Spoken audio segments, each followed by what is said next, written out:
Finally, a story that taught us something we didn't know. If you Google donut holes, you'll find lots of information about tasty snacks. But search in the singular, donut hole, as Jim Kirchherr did, and you run across something completely different. It's midweek at the 5-Star Senior Center in South St. Louis. The card games are underway. Turkey a la King is on the lunch menu. But Dee McGee was here to talk about the disappearing donut hole. Because usually I get at least 2 or 3 hands that are doing this, going, I'm in the donut hole. The donut hole has been part of Medicare since 2006. That's when the Part D prescription drug program started. Just hit go, and that'll take you right to the Medicare website. People 65 had to sign up for one of the many plans. They still do. But at some point, the benefits stopped. The out-of-pocket costs for drugs went up. Full benefits would kick in if you could afford to get there.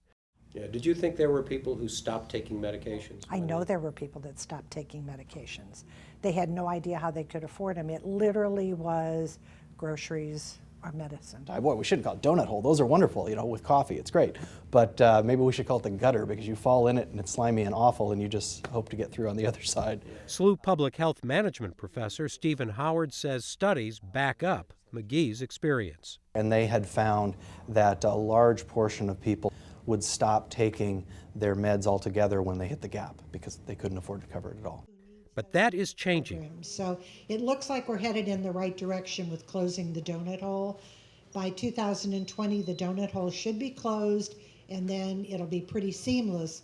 McGee is with the faith-based SGSM network and works with the St. Louis Area Agency on Aging to help seniors navigate the programs and benefits and changes and explain what is and is not happening under Obamacare. There are a lot of questions, but even more, people need more education to know that they even have questions, to know that changes are coming up. So a lot of what we do is focusing on educating the seniors, whether it's by newsletters or by presentations or even individual consults, helping them to know what's coming up, what changes are there, what new things they're getting from the Affordable Care Act, so that they can take advantage of all that. I mean, there are other parts of the ACA that are brand new, and implementation will be going from zero to something major, and there's a learning curve. There's a learning curve on anything new.